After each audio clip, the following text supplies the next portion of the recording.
This is George, and this is Alexander. And today we're going to show you our creative process behind how we make paintings as individuals. So we're not just going to be sharing technique, we're going to be sharing kind of our thought process as we go along, like from the ideation to the final product. But we won't be able to show you the final product today, but we will show you some parts of it. Yeah, so you might have to follow the link to the Nkwashi website and see the final product from there. All right, so I will be working on paper. Today I'm using Copic markers, and I will briefly explain how that works. So I have my casing here with my markers and my pen and my charcoal. Okay, so I'll be using a paintbrush and a charcoal pencil to create a more background. So this is going to be a face, and I'm just going to jump right into it and then explain as I move. All right. Okay.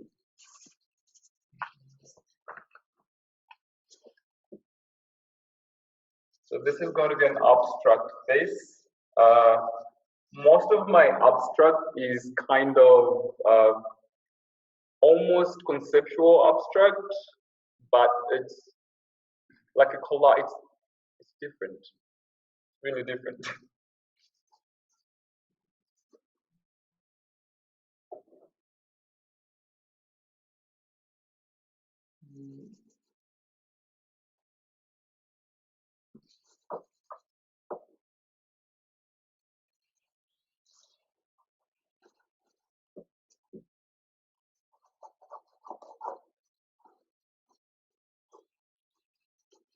So at what stage are you at right now? What are you defining? I am defining the face itself at the nose and the eyebrows. Okay, so that line that you're working on right now, what is that? This here is where the eyebrows are going to be, and this here is where the nose is going to be, mouth and bottom here. You can't see it. So just yeah, so the mouth is somewhere down here. This is where the eyebrows are going to be, and this is the hairline. Yeah. And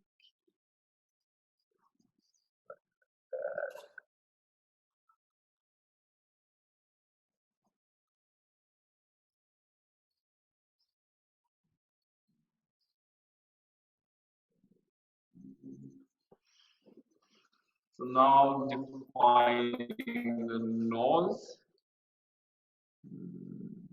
Do you always start with the nose? Yep. Often it's always the nose because I'm more comfortable with the nose going up, and then from the nose I can define how the distance from the nose to the lips and the chin are.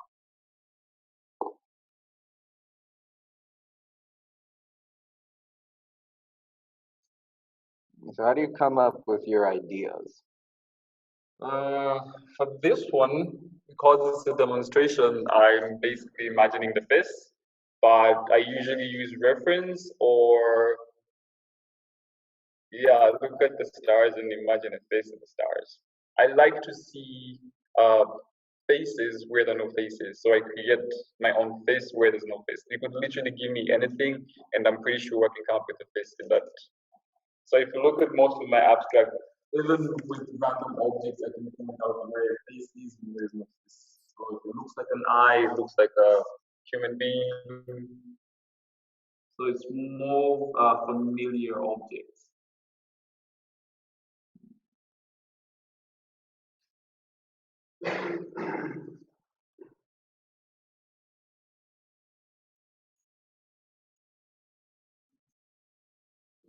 So after you find inspiration from looking at stars, you just go straight into your Not really. I don't really jump in just like that.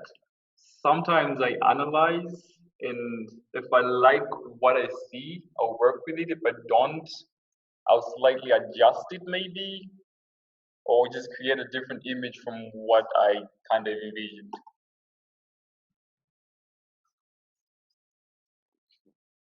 All right, so in response to a question from Pharaoh, you can start sending in your questions now and we'll try and answer them whenever we can, but there is going to be a Q&A session at the end of the video. So feel free to ask questions.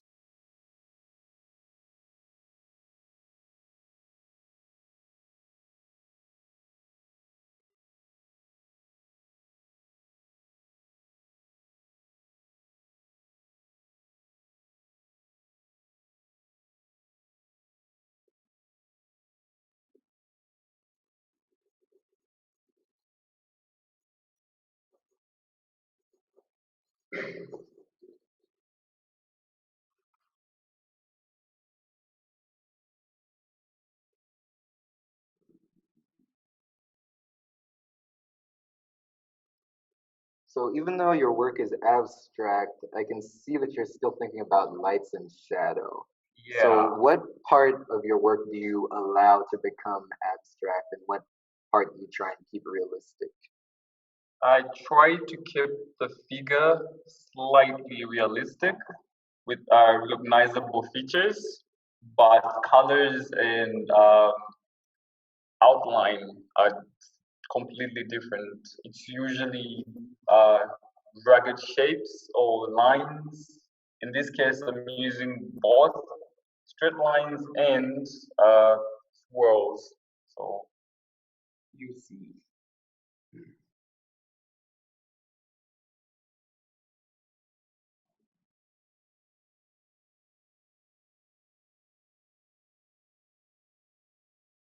Always try stepping back, looking at what you're doing, just to make sure everything's falling into place. Just get to my thing. Yeah. Everything will slide just for you.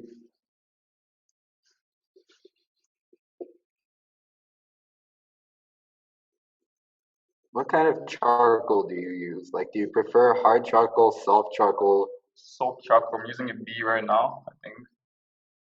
Yeah. Hard charcoal, nah, not my favorite. I see that you use a brush, so is that easier to smudge with? Exactly. So if your brush is dry, you get more cleaner and more thin lines. But if your brush is slightly damp or wet, you get more thicker and darkness in the image.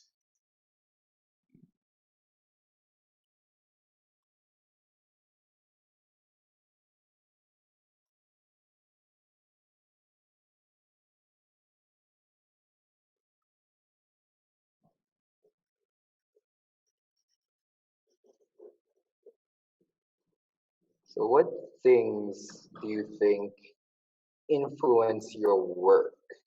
What things inside your daily life? Hmm.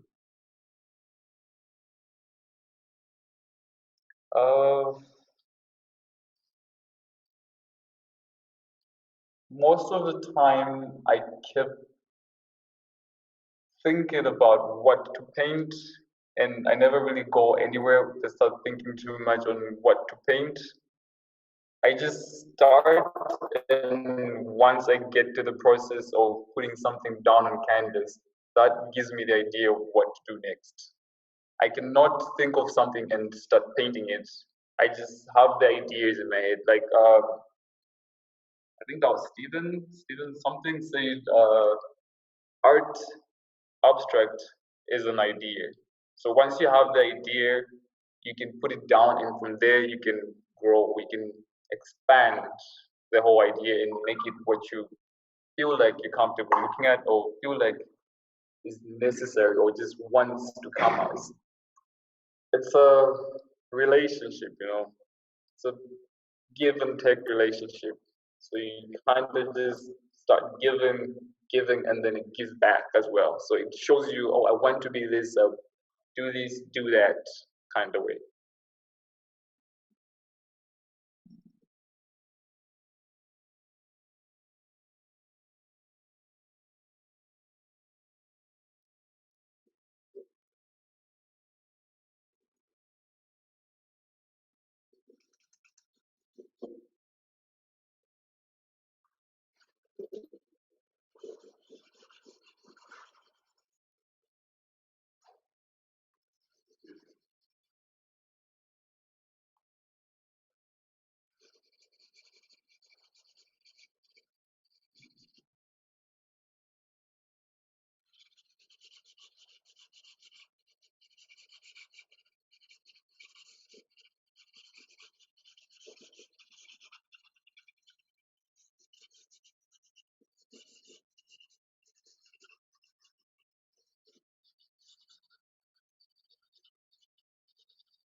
So now I'm using the brush to slightly smudge them and just get more detail or shadows on this side.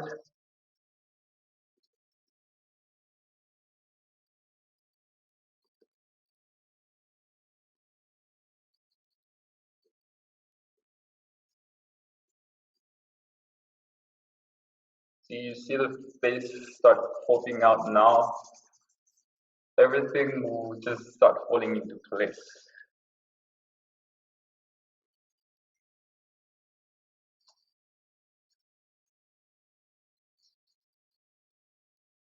Okay, so there's a question about what medium you're using.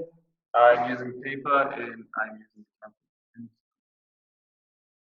What kind of paper are you using? manila paper. Yeah. Do you find different textures? Like, what's your favorite texture? I don't know what it's called, but it's very cool. But it's slightly brown. I kind of like these textures. I can show you something. So this is the kind of texture I work with mostly. I like playing with this sketch pad because it it has tiny pigments of different colors in it, and if you stare at it long enough, you can kind of create what you want with it. So you can see how certain dots connect, how certain dots don't, and where to put them and all that. I should find out what this is.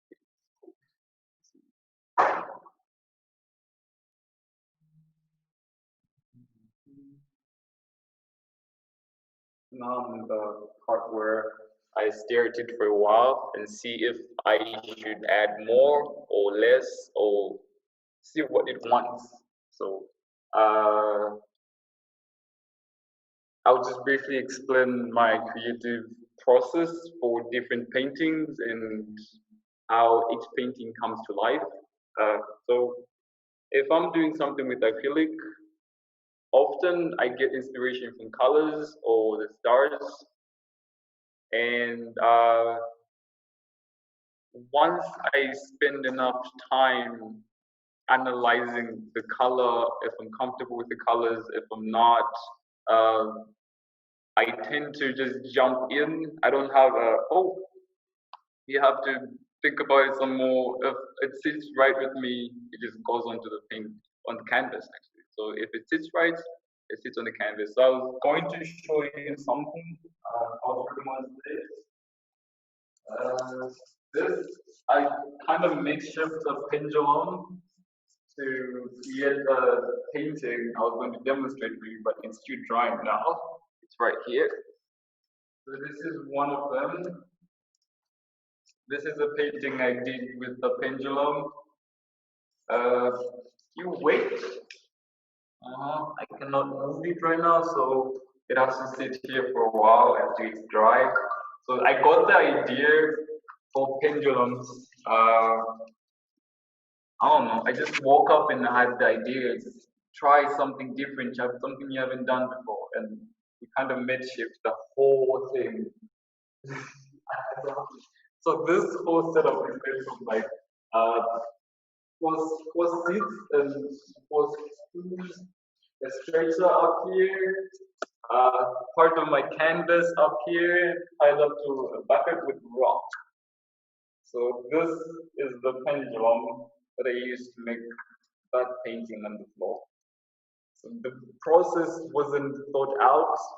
I just woke up in the morning and I felt like I needed to do something new, something different, and I went for it. I didn't think it through, and actually love the way it came out.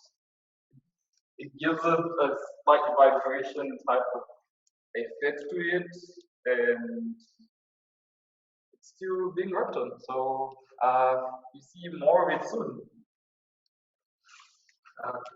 So,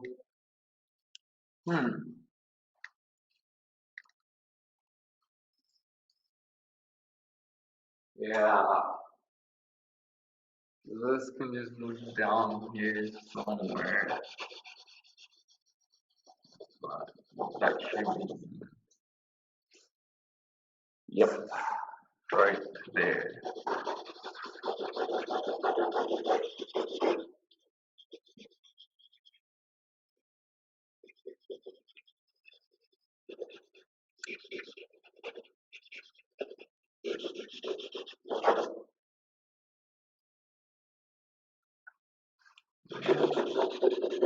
So we have a question, is this piece more anatomical or just?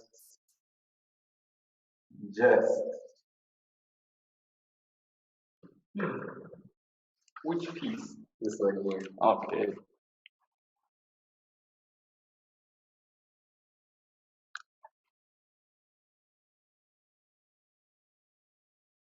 I don't know. It's just abstract. It's literally going to be abstract. Just give it at the end of this meeting, I will show you exactly what it looks like when it's done. So brace yourself.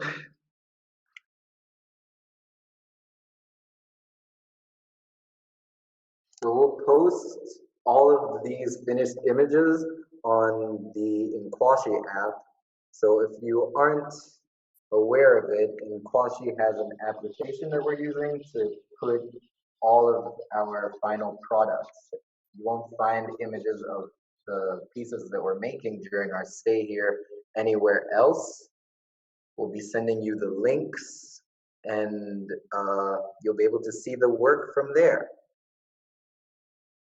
Sadly, because we each have a time limit, we won't be able to complete these works in your presence, but hopefully you're gaining some knowledge. And if you have any questions, feel free to ask. Like, even if they aren't completely related to what we're doing right now, if you have some questions about our process or other art processes that we might be able to tell you about, you can ask.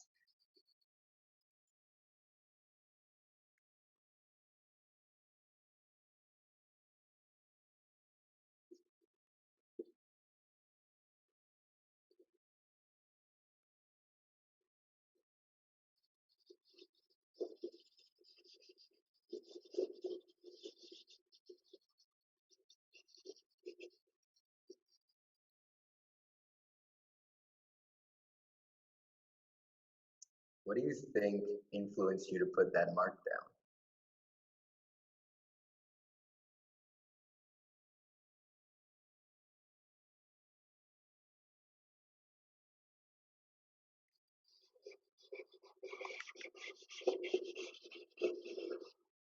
So most of my marks,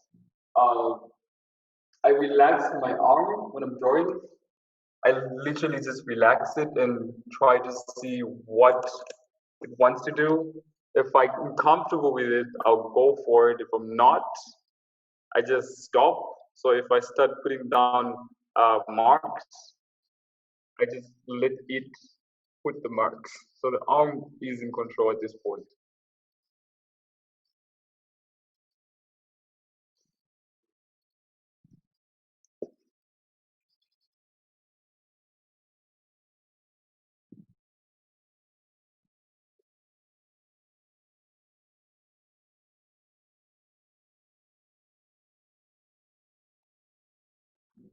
Just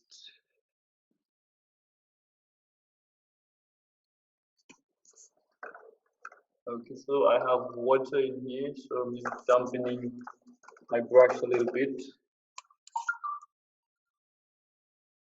Okay, so we just received another question from Pharaoh, and I think this one is great for George because he's asking about how to blend skin tones with acrylics. He recently started painting, coming from drawing, and I think it's suitable for George and I both.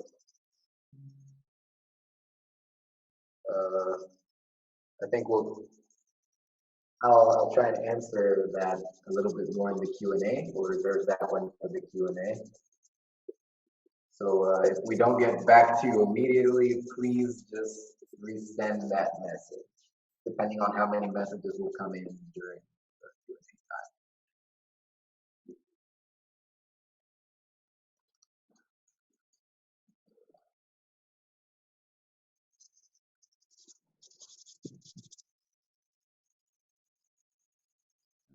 I want to use acrylic for this.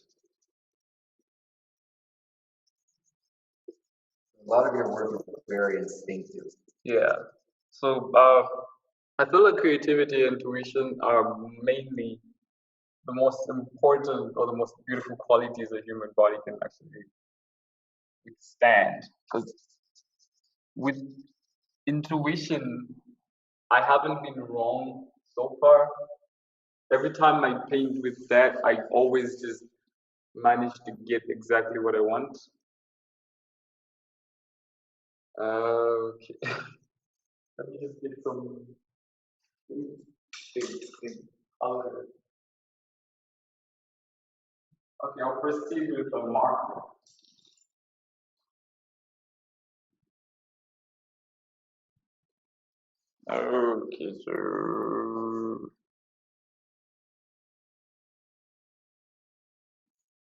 Okay, so I try to go with skin tone. Let's do dark skin.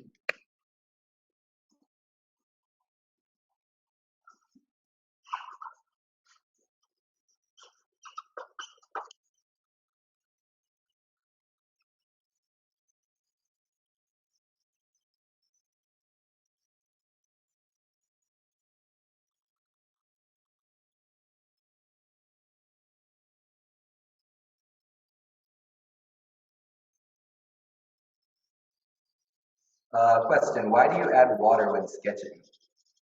Why do I add water? So I'm using a charcoal pencil. Oh, so I'm using a charcoal pencil, and for me to get the effect of the shadows, I use water. So I kind of just rub it out with a paintbrush. So I started with a dry brush, like I explained, and now I'm progressing to a damp brush. So I think I'm done using the brush right now. I don't feel I need to add anything with the brush.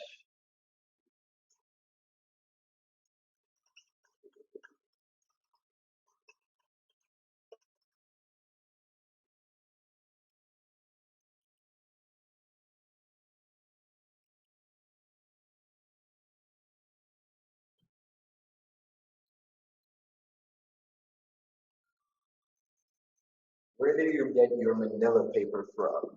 100.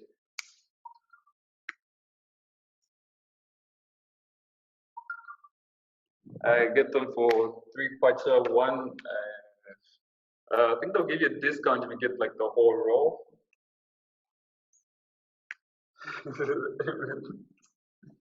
Yeah.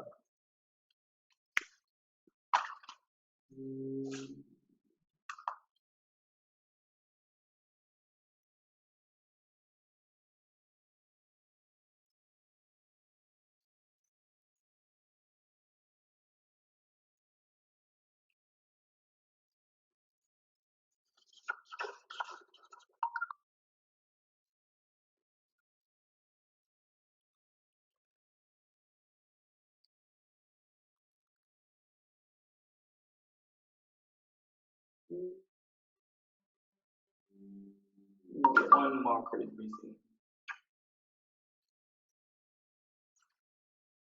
Yeah. So I can't find my crimson red. I'll leave the lips for later.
Could you just run us through what goes on in your mind every time you step back and look at the piece?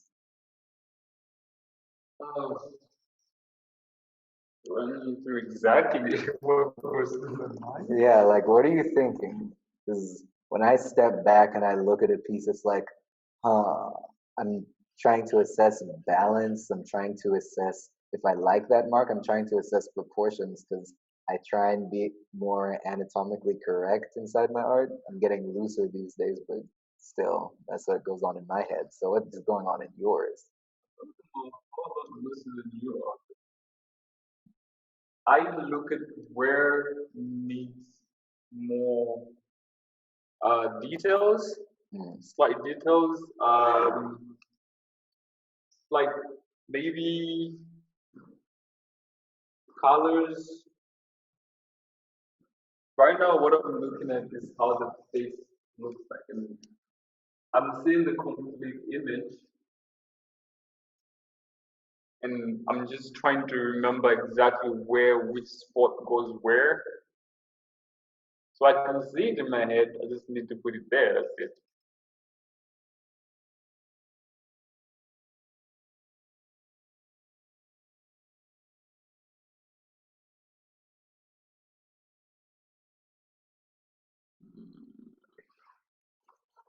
Okay, I think that's all the time I have for you guys right now. So you can find the finished product on the Nkwashi app, the WGTP app. I'm going to hand you over to George now, who is going to demonstrate a few things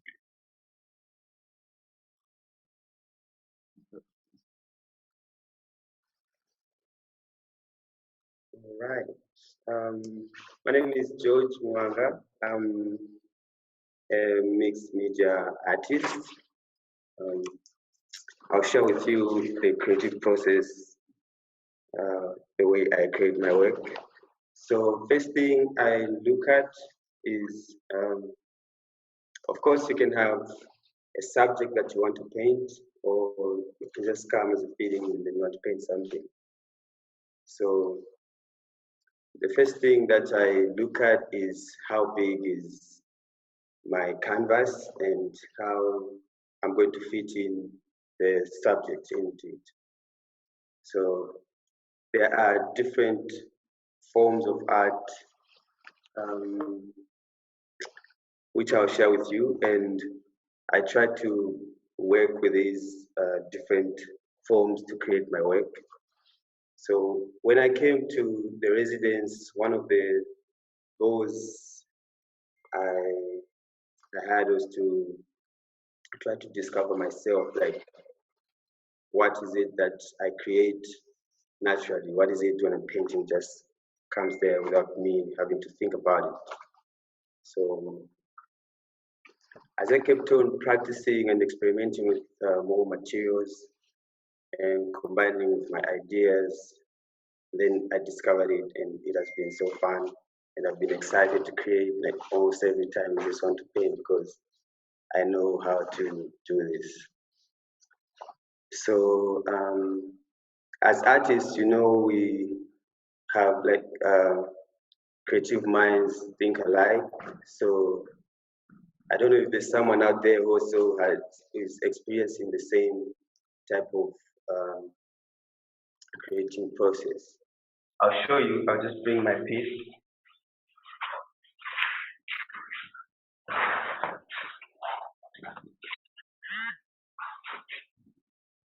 Yeah. So if you look at my piece of work, how I create it, I try to combine all forms of art to create one work.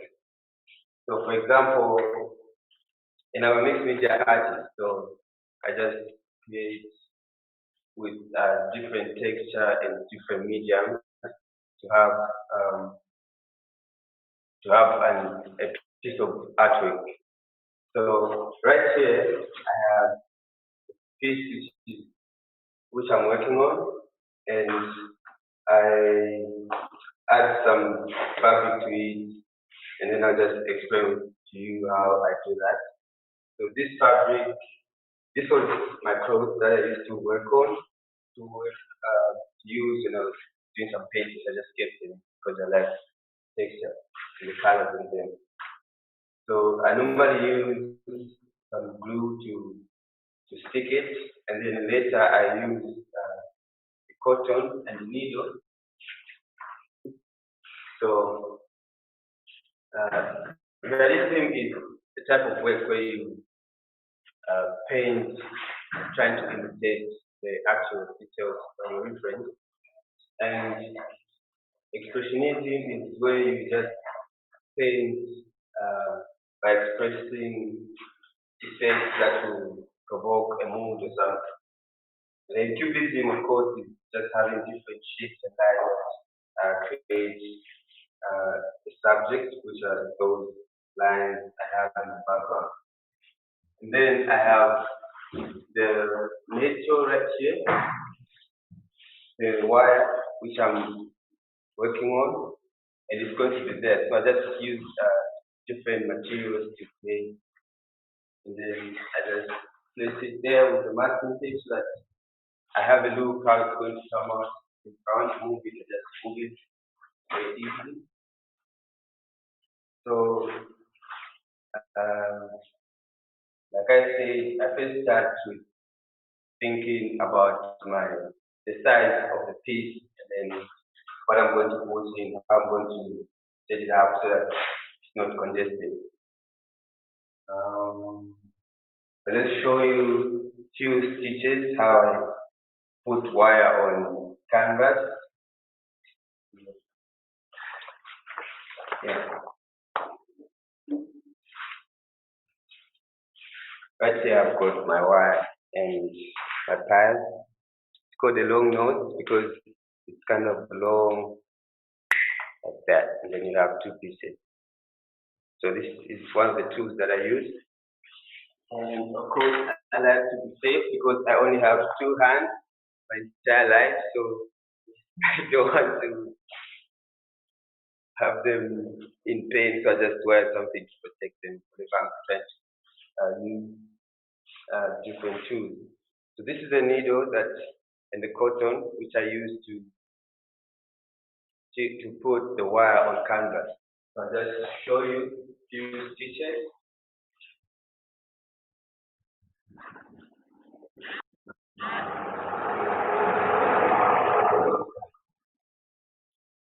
So what I do normally, before I start sewing, I make sure that I have enough space to move the back of the canvas to reach out to the back so that I can receive the needle. And then I'll just show you if you come close. So right now I'm trying to put the wire using a needle, and then I'll just do it start from the back. I start from the back, and right there I just put it, and then I already sketched where I was going to put the wire, so I'll just try and move a little bit. Okay, right there. I like to use tape because it's good. It's easy to check out and also to stick.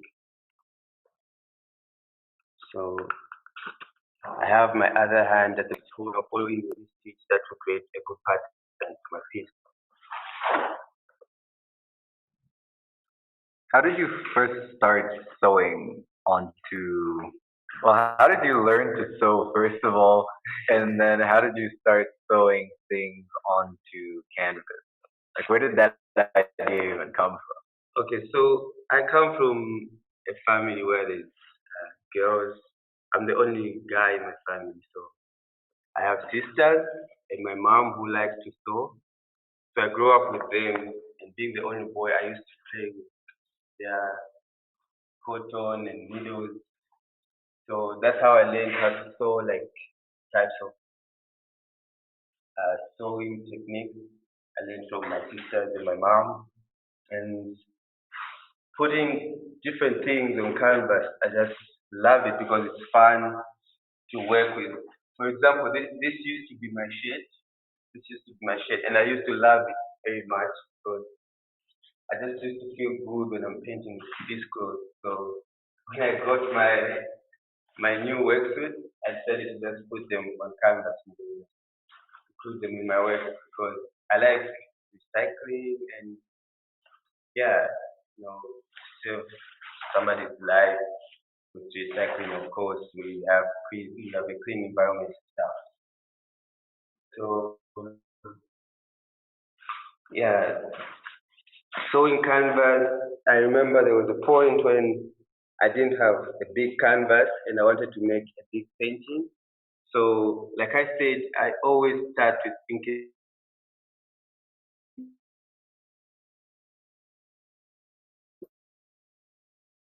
to the size that I want to do, cut with needle, and then sort of have a big piece. And when I did that, I didn't stretch my canvas. It was stretched, so I put it down from behind, and then I saw some lines from the back, which was very interesting. And then I thought, I could just continue doing this kind of thing. But then I didn't know what that was until um, I had to experiment more, and then I came to know about cubism and all these forms of art. So that's my work in progress, and that's how I create artistic. Where did you get the idea for this shoot piece? The idea for this, Mm-hmm. all right. So we had we were given some articles that were studying this about untold stories of African art, and then I had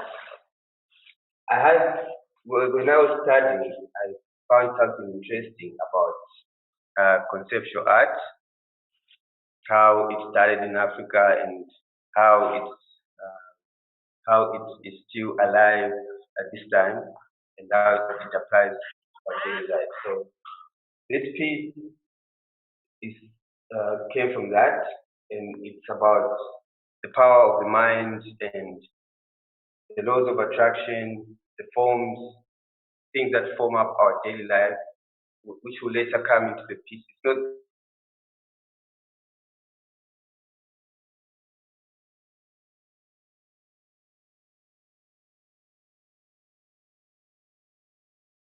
there yet, but you get to see it at the end. It's about how artists think, or it's not just an artist, how every human being thinks and how they can use the power of the mind to attract things into their lives. So that's it. Yeah, that's where the idea came from. All right. Is there more questions? Are there more questions? Let's check the chat. Oh, well, this question was for Alexander. What kind of markers does Alexander use? He uses Copic markers. Okay, so I'll just show another piece where I use my technique. Um, so this is another piece that I'm creating, and you can see the wire, of course. I just do random things. I just pick random materials and try to work with them. So this is another piece where I'm combining the wire, and you can see some cotton right there. And so that's how I try to create. And of course, you can see the balance of my work. I always leave space so that my work has got some freedom in it. You know, it's not too congested, but it has a lot of details in it. So this is another piece. And another example is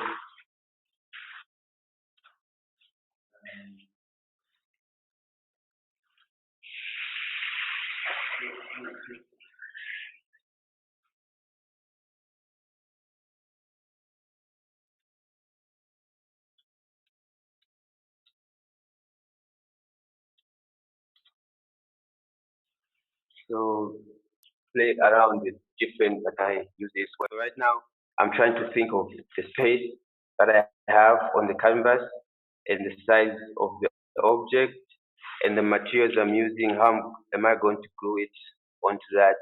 Is what I'm trying to experiment with and how I can do it.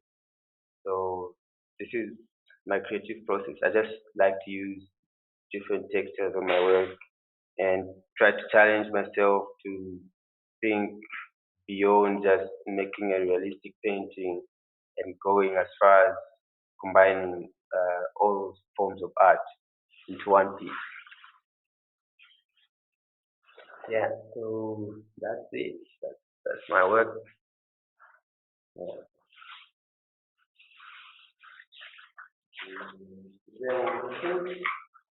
Ah, okay. Uh, my turn. All right. I'm gonna need to grab my book over there.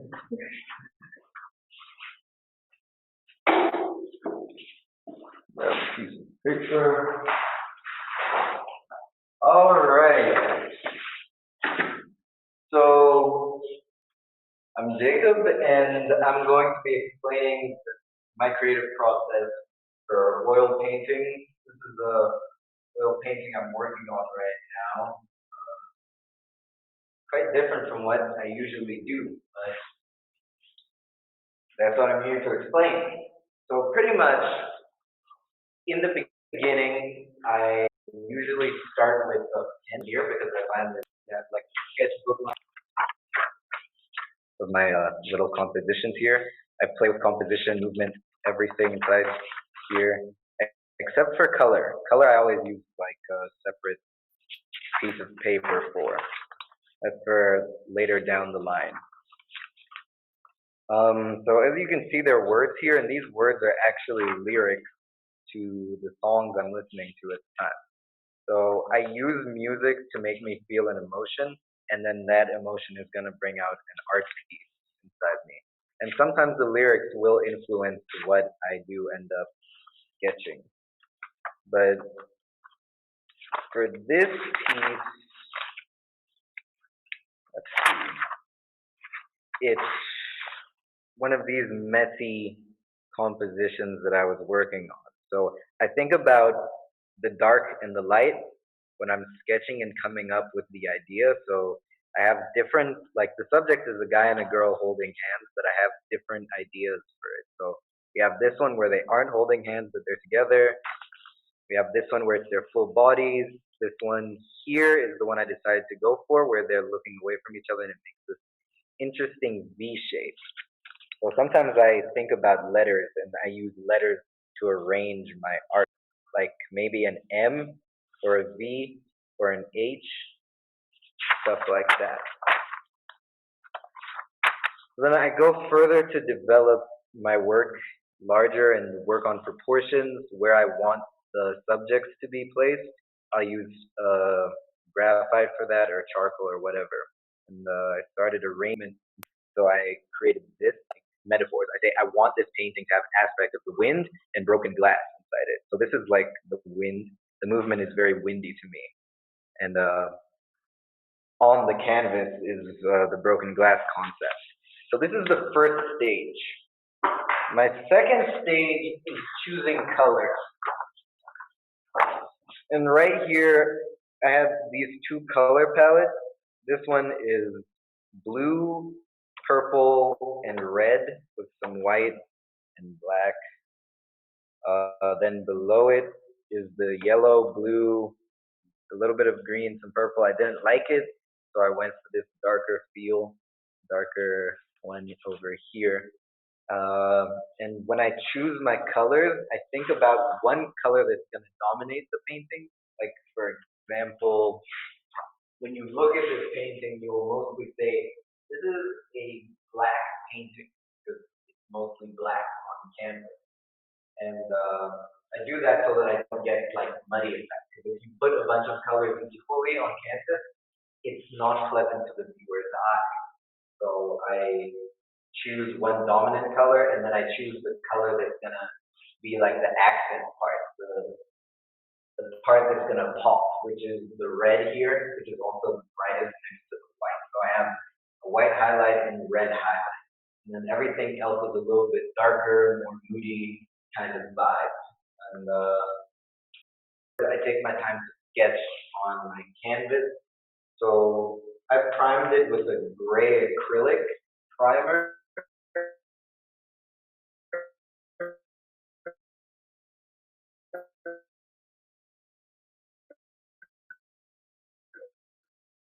So I use actually to come over here, pretty loosely drawn, and that's how I work it out. Once I draw the whole figure, get the proportions correct and everything, I move on to adding color.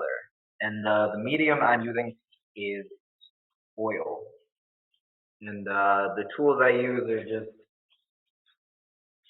palette knives and brushes. So here's the palette knife that I'm using to create these kinds of marks here, which I'll be demonstrating. Here's the brush that I'm using. It's pretty big. It allows me to put down some large strokes. So I'll be demonstrating today how I apply color and get like this broken glass effect on my oil painting. I like oil paints because they take long to dry and it allows me to manipulate the surface, scrape things, make changes. This used to be a person, but I kind of didn't like it, so I just scraped it all away and step back, show the full form. Right here, I add like a kind of red outline to suggest a body, and another red line here to also suggest an arm. Then the rest of it is all shaped. And yeah, now I'm gonna show you how I add in the color and the techniques I use.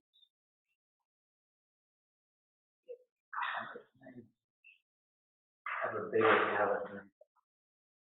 Okay.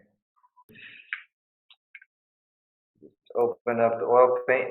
Oil paint is messy. I'm just gonna warn you guys now. Oil paint is messy. Like it's messy as heck. It gets everywhere. And we have somebody complaining that it doesn't smell nice. I love the way it smells. It's like cooking oil. If you like chips, you'll like working with oil. Yeah, because it smells like the cooking oil and chips. So I just take my colors out, lay them down on my palette. Here they take like 2 days to dry. So this brand, Mary's, this is the one I use because they have big tubes. And second of all, I think that their paint dries faster than most paint. So I'll just come through here. There's like this gesture here, this movement. I wanted to guide the viewer's eye from here with this red line, and then I wanted to move around his neck, in, out of the painting. So that's how I'm gonna apply my white.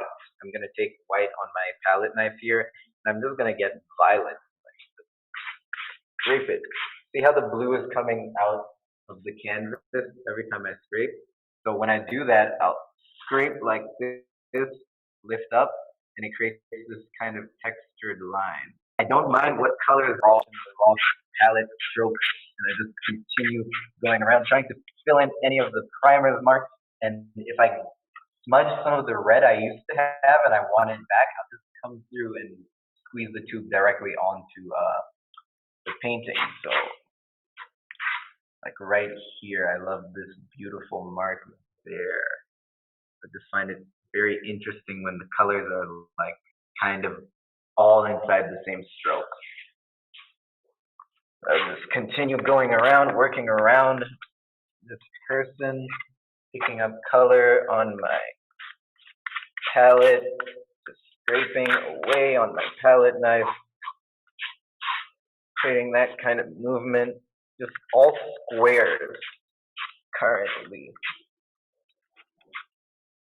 So I just want to fill in the area. I'll be able to add more color if I want to darken anything, I'll darken it.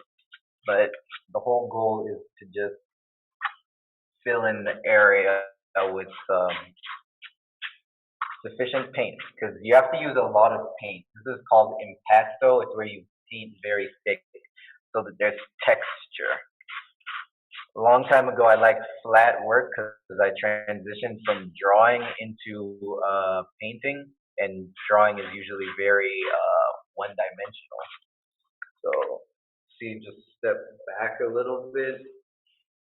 He has like this halo around him. For example, this is the regular beat, just like doom ka, doom doom, and it's like, oh, that's interesting. Then it goes doom doom doom, and then you get towards that part, the bridge of the song. You hit that part that you really like somewhere on this side, and it's like, oh, this part's screaming. I listen to a lot of rock music, so like you'll have the heaviest scream inside this area. You'll have the drums, maybe a guitar solo, but this is that interesting part. You like the whole song, but then you're like, I can't wait for it to reach that part. That's what I'm thinking about when I'm creating these paintings and planning out how I'm going to arrange the darks and the lights. And then another thing is I want to have aspects of that center of interest. I want them everywhere inside my painting so that it's not random, but it's like harmonious. So right here we have a little section of blue and white, and I just come through and add those like randomly, however I feel I need to add them. Yeah, just step back a little bit. So now I'm taking my crimson red, which is a cool red, my favorite red, and I start smudging that into.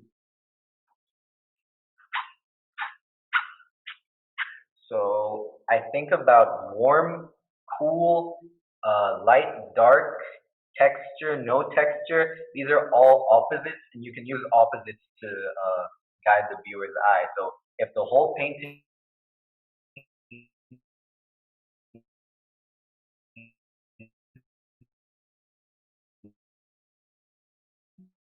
cool, you can use warm because you can use some texture as your center. Using red, which is warmer than most of the painting, and then I'm using bright colors because most of the painting is quite dim and dark. And that's how I create my interest inside my painting. Because the whole painting has texture, so I'm not gonna, unless I use a different kind of texture or I make this place flat, which I don't want to do. So the next part of my work is creating this broken glass effect. And it's as simple as scraping away paint. You wouldn't be able to do this with acrylic for as long as you can with oil paint, because oil paint is pretty much never dry, but acrylic dries quite fast. So you'd have to work very quickly, but I like the freedom of stepping back and saying, I don't like it, I like it, or whatever. I'm just gonna add in some white highlights right before. Gonna add in some white just to brighten up this area here, because I want the viewer's eye to go downwards. So just coming through, and be careful, you can end up ruining a really beautiful stroke. Now we get to the broken glass effect. So just step back a little bit. Thank you. Right here, throughout my piece, I have these like cracks going. All of that, the glass breaks. I got to Nkwashi, I broke a window, and I didn't realize how that was going to affect my work. But as time progressed, I started noticing, oh, this looks like stained glass. This looks like broken glass. And I was like, huh, oh, that came from the time I broke the glass right in that area over there. So now I actually think about it and I consciously do it. So it breaks from this center point right here. This is where I want my hole to be. And I come through, scrape some paint away. I'll handle scraping all of that paint away later on. I just want it to look very different from the area surrounding it so that you can tell that it's like broken. I'll just come through with tissue to erase that. Then from there I get my palette knife and I can move in cracks or straight lines, and I just completely, what people call, fracture the painting, just splitting it inside ways. So this is going to not only give the effect of broken glass, this is going to also work as a way to guide the viewer's eyes, because these are all lines. It emphasizes this section that I want you to look at. Everything that I'm doing is a trip to add more texture and personality to the piece and color. And I continue cracking my pieces however I want them to crack. Keeping in mind that glass usually cracks slightly straight, and then the cracks connect, it turns. So I'll add some more color in some of these areas because I feel like they're a bit lacking. There's enough black on here that it's not some big random mark hidden, but you can still see that there's some red in here. Just fill up my areas. Are there any questions? Just check the chat right there on more chat. How did I decide what colors to use for this piece? I use the color wheel. So there's different combinations that you can use on the color wheel. There's tertiary, complementary, triadic. There's all kinds of combinations. You just have to look those up and you'll be able to come up with color palettes. And you can also use those colors when you're trying to pick what dress to wear with whatever. Those colors go well together. Same way that you could have orange, yellow, and then red. You could have orange, yellow, green. Those all are good combinations. But I actually prefer to use cool colors and cool color combinations. This is red, but it's still a cool red. So there's variations of color. There's warm red, there's cool red, and there's neutral red. So vermilion is a very warm red, slightly orange. Crimson is a cold red, it's more to the purple side. And then you have like flat red, which I don't know the names of. But you can just find some different colors to use. And I'll take my palette knife, just slide it on the canvas, and that will fill up whatever mark is lacking there. And sometimes I'll follow the tiny lines to create the cracking effect that I want. For example, I have a box right here that I want to define, and I'll define that box there. And very rarely does glass just crack in one area. It will continue all the way till it connects to something else. I'll just have that there. My broken glass effect. Yeah. I think that is a color. Just to add some more interest, guide the viewer's eye some more.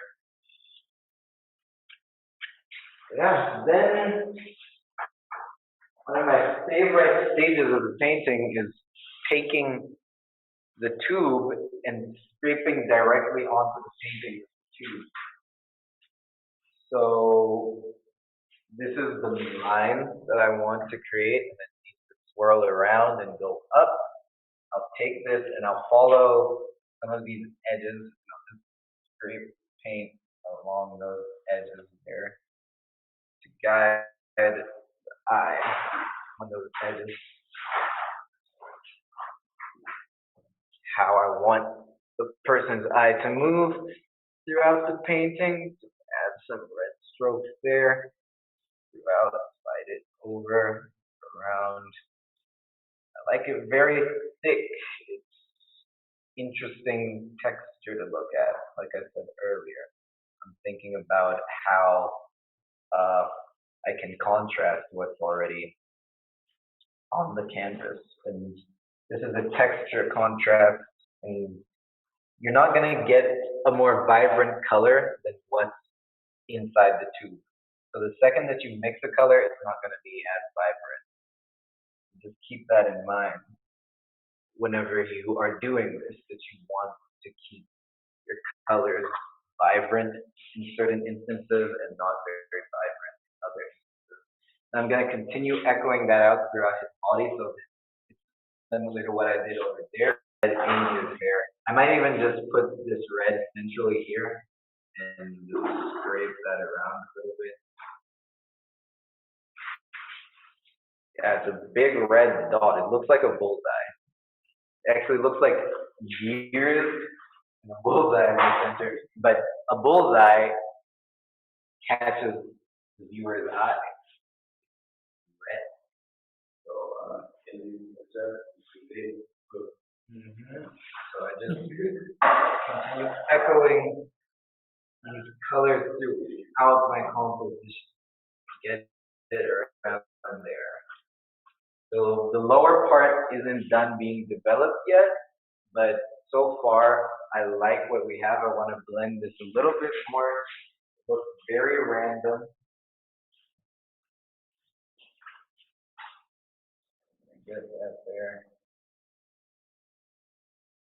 I might come through, put a little bit of the red inside this broken glass, just for interest. I'll smudge it in there. And yeah, that is how I create the broken glass effect, and that's my creative process, mostly. And sometimes I'll just sit back and meditate on what I'm doing. Like what Alexander does is that he steps away from the painting, he takes a look, sees what's needed, what's necessary. Same thing that I do. I'll step back, I'll say, okay, this is dragging too much attention of the painting. And I'll start using things, I'll do that. But each time I step back, that's what I accept. And of course, proportions. So yeah, that's my creative process. I hope that you guys enjoyed this. It's time for the Q&A session. So all of your questions will be answered now, the ones we haven't answered. And I think we're going to ask each other some questions too. So we'll just get the camera inside a central location, and we'll be ready for that. We're going to switch cameras to the laptop for the Q&A session. It's going to take a little bit of time, so I'll just continue telling you a bit more about my process in the meantime. So I like control. I like planning things meticulously. And at certain points, you have to decide when you're following your instinct and when you aren't, which is still planned. I still plan when I'm going to follow my instinct. So how often follow you? I follow my instinct when I'm creating the background. I just let myself get some kind of intuition and I just touch that area. And whatever happens, then I usually logically analyze what has occurred and I think about, well, what do I need to fix? But I rationalize things because I want to be very controlling when it comes to my painting.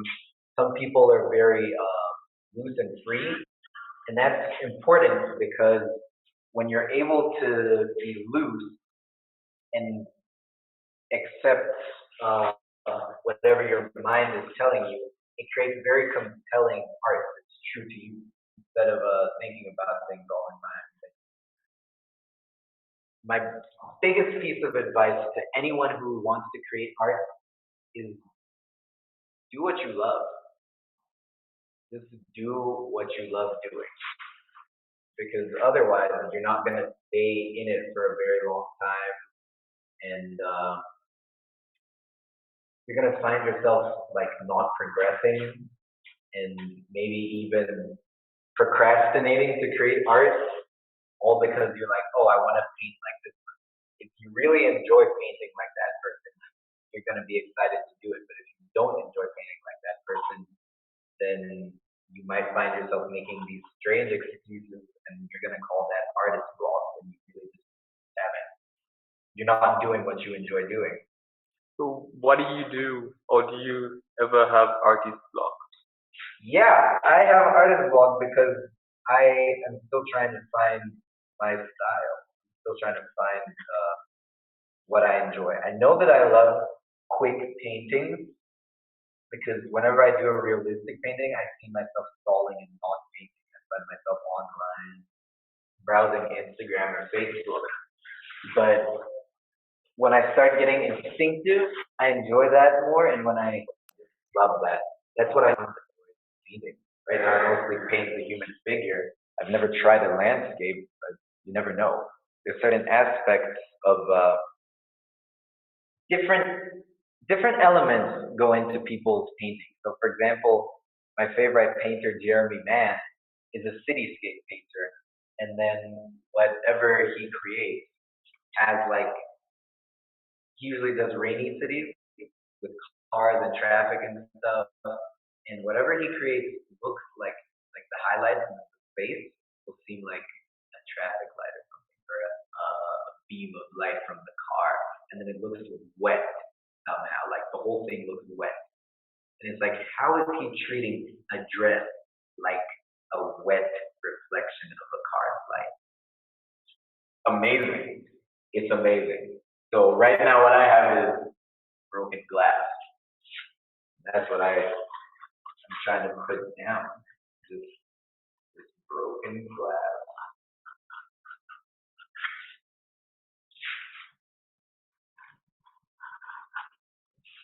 Okay.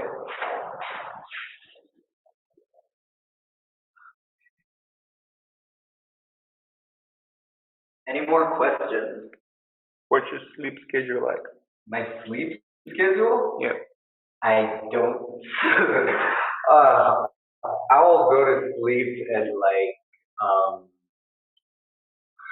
3 a.m. working immediately. Well, my sleep schedule is messed up. I barely sleep. I'm usually awake painting or responding to people's messages. Half the time I sleep at 10 p.m., wake up at like 1, and from there I just continue painting. So it's more of a wait for paint to dry because I use acrylic. I wait for paint to dry, a few minutes, an hour maybe, maximum 3 hours, wake up, continue, just like that. George, what's your sleep schedule like? My sleep schedule. Yeah. Well, right now it's just flexible. Whenever I'm awake, I paint. When I get tired, I go to sleep because I dedicate all my time to just create in this time that I'm resident. So my sleep schedule is not really scheduled. Yeah. Free. I'm just working at any time I'm awake, anytime I want to paint. I see. So it sounds like less sleep, more painting. Yeah, less sleep, of course, but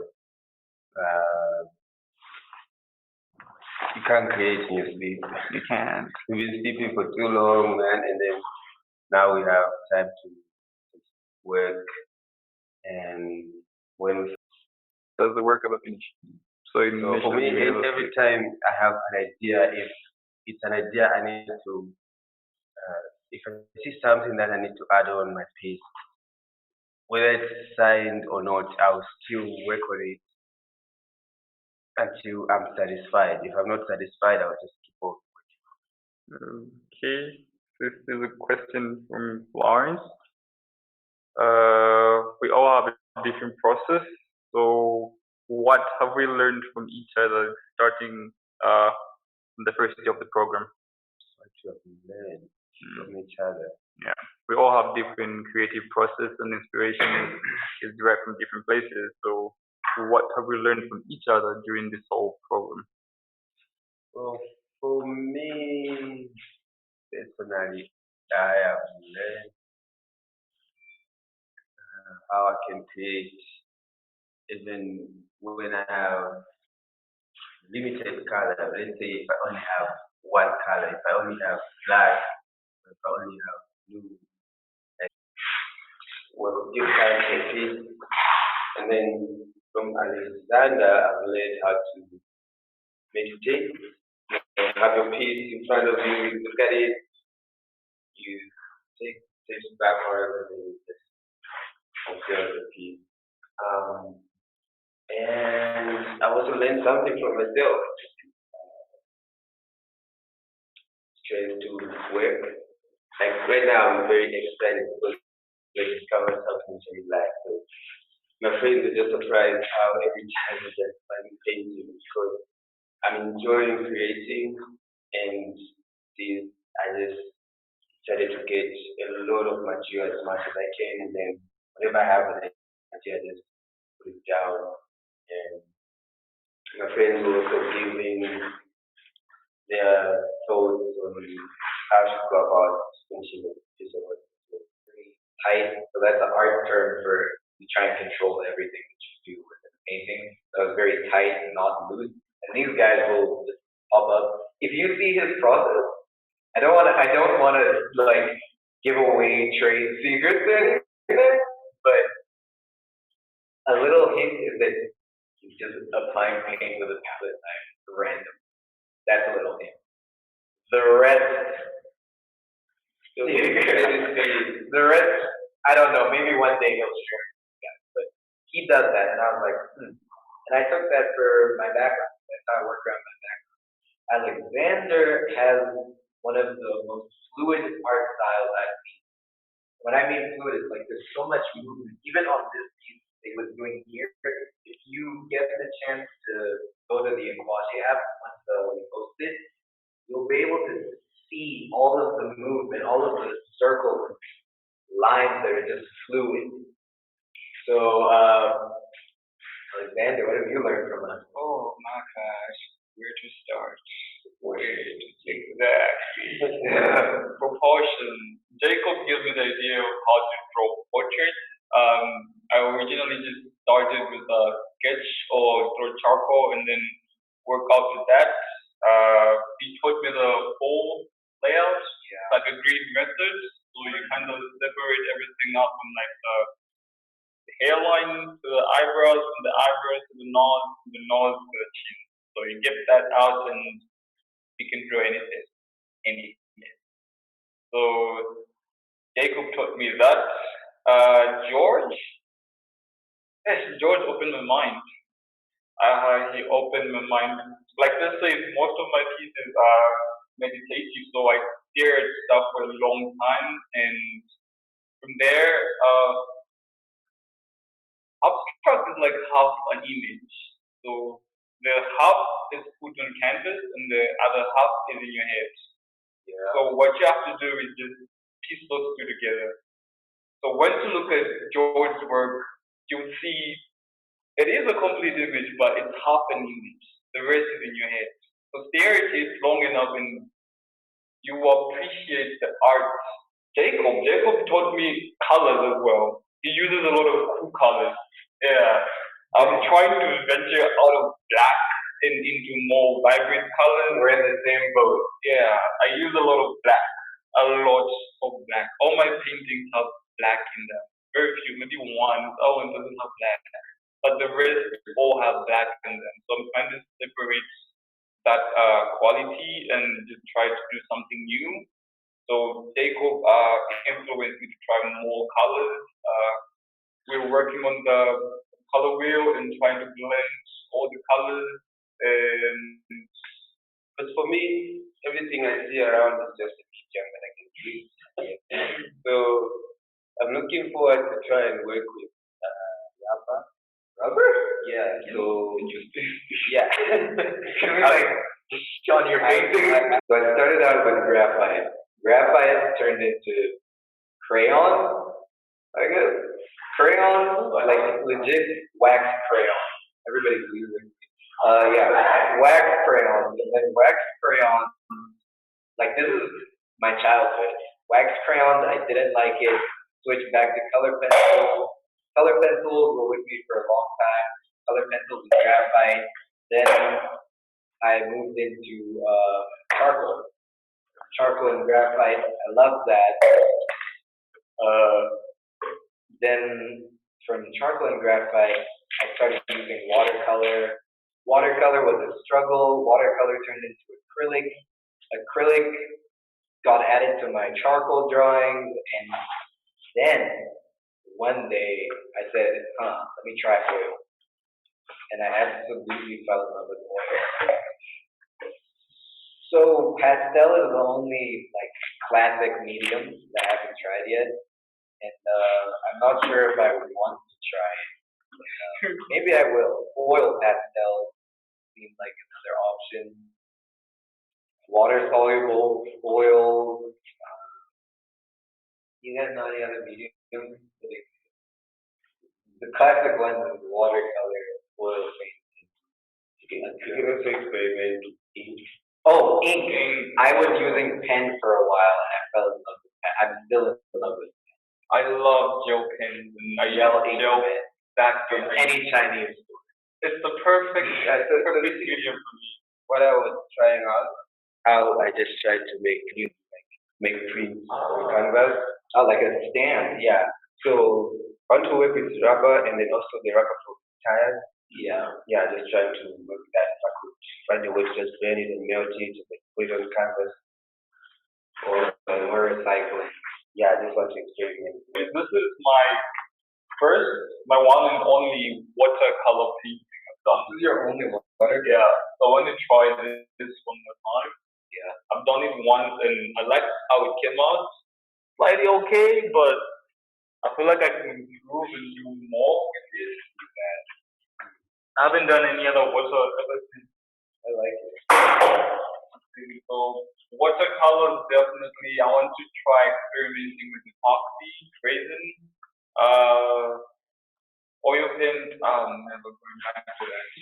It takes forever to dry and it smells terrible. It's only 2 days. It's only 2 days. In those 2 days, bro, I can literally in 6 paintings or more than 2 days. Okay, we have some more questions. Yeah. Let's see.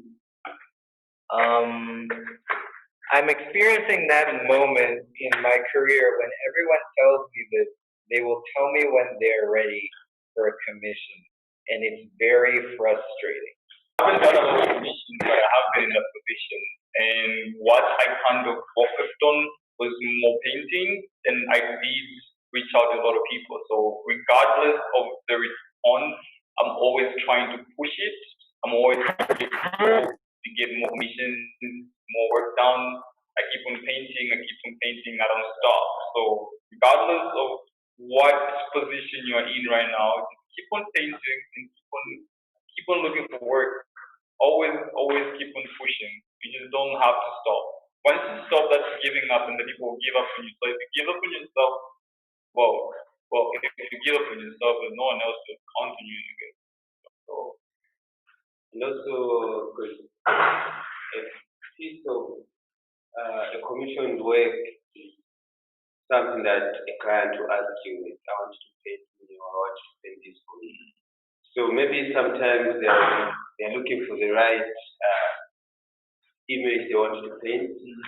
So you have to give them time on that. You can check on them once in a while, but you don't have to do it every time because you look desperate for it, and which is not a good thing. So you can just focus more on creating it. The more you work with people, then they'll start coming to you. It doesn't matter how long. Really, it can just mean that these are the wrong people, but you need to start looking for the people that have paid before. Look at what they have in common and try and attract those kinds of people. Then also find other artists who are doing well and talk to them about commissions, how they go about commissions. I'm moving away from commissions. When I was doing well, it was because I would have my artwork displayed in a place that people with those income ranges frequent. So I take my product to those people. That's also why some people like a gallery, because galleries bring in people that can buy your artwork. Then second of all, social media marketing. Do not try and like in your hashtags, don't hashtag artists, art in progress, blue artwork.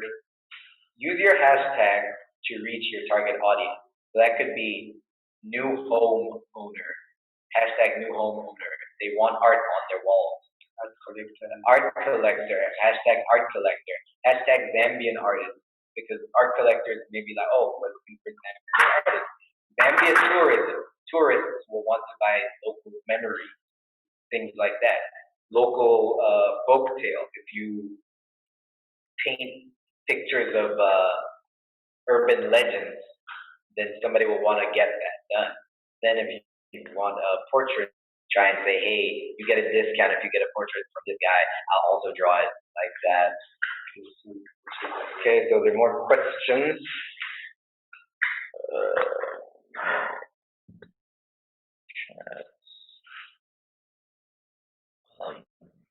Nkwashi has really encouraged me art-wise by doing this for artists. How do you see art? How do you see artists at Nkwashi in the future? How do you see artists working in Nkwashi? Like, will Nkwashi work with artists in the future? I'm not too particular about that question. Could you just rephrase it again? So I know that Nkwashi supports artists, and I see artists working in their future. Definitely, maybe some of them will still come from Chena-Gallery. Probably like those two companies work well together. They have a good relationship. So I think that if you want to get something done with Nkwashi, try and approach Chena Art Gallery, Chena-Gallery.com.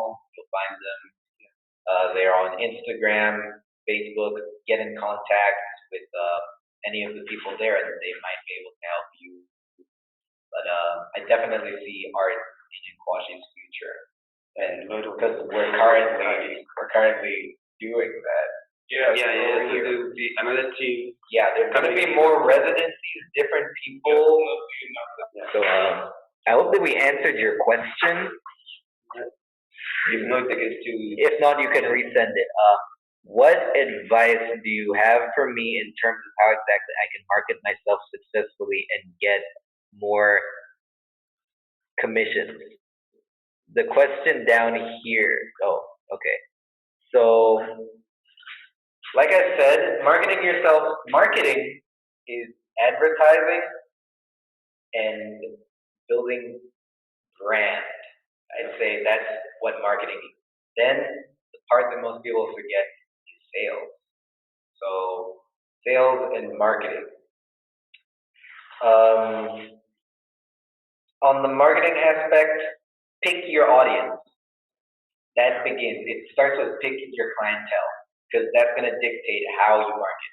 So if my clientele, big spenders, I want dollar amounts, I'm marketing inside a more professional way. I want kwacha amounts, I'm marketing inside a different way. I'm trying to reach these people in a different way. So I'd start by saying, pick your clientele, analyze where these people are and what they do, then And you can also know their interest, like mhm, know what they're looking for, and you have also to research on what's trending, what you have to talk about, if it's selling now or it's selling later. But mostly just try to know your client's interest, what they like, yeah. because you cannot go and sell a portrait to an art to a collector. If this was an art piece, oh yeah, there is an art piece here. This art piece here, not ready to be presented. Throw on a frame.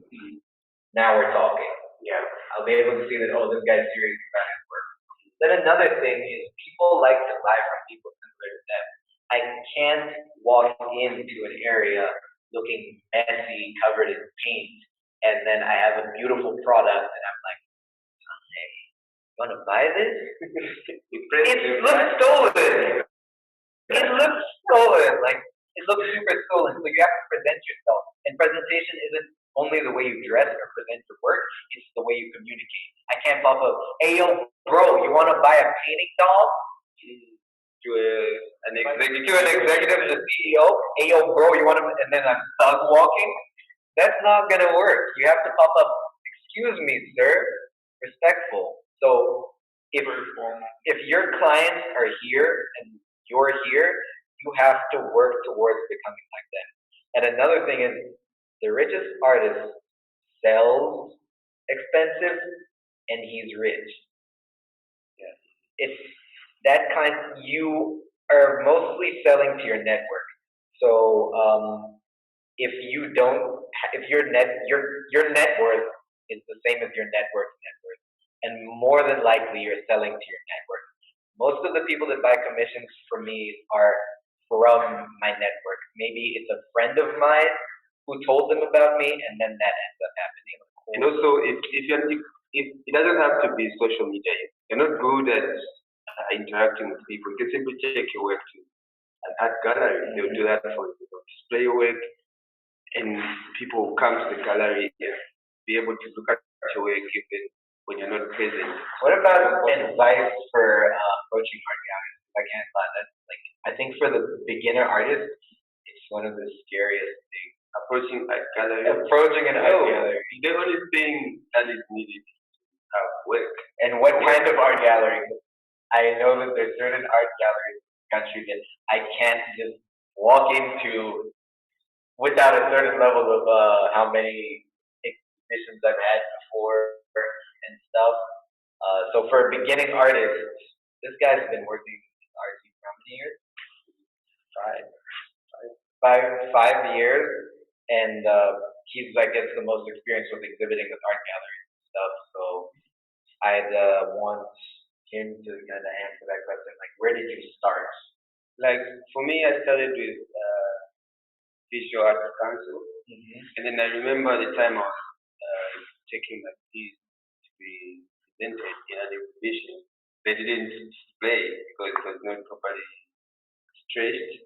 So those are all of the questions. If any of you are inside the WhatsApp group, which I think that most of you are, just contact us. Tell us what we can do better. Tell us what you like. Tell us if you want a separate workshop with any of us and what you want us to cover.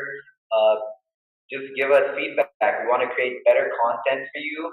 We're going to have some things up on our YouTube channel, and we'll be uploading certain parts of this so that you can maybe return to a section that you were curious about, or you want to show your friends a certain section. We'll upload some of that there. And on Instagram, we're AJG_art residency. We'll be uploading pieces of this there, and maybe we'll be making announcements for next events there too. And we'll be posting some process videos on our YouTube and on Instagram. So you can follow us there. And that's how we're mostly going to interact with you guys. The WhatsApp group, Instagram, YouTube comments, the Nkwashi App, where we'll be putting our finished product. Yeah, so thank you very much for watching. I hope you guys had fun. I'll see you in the next workshop.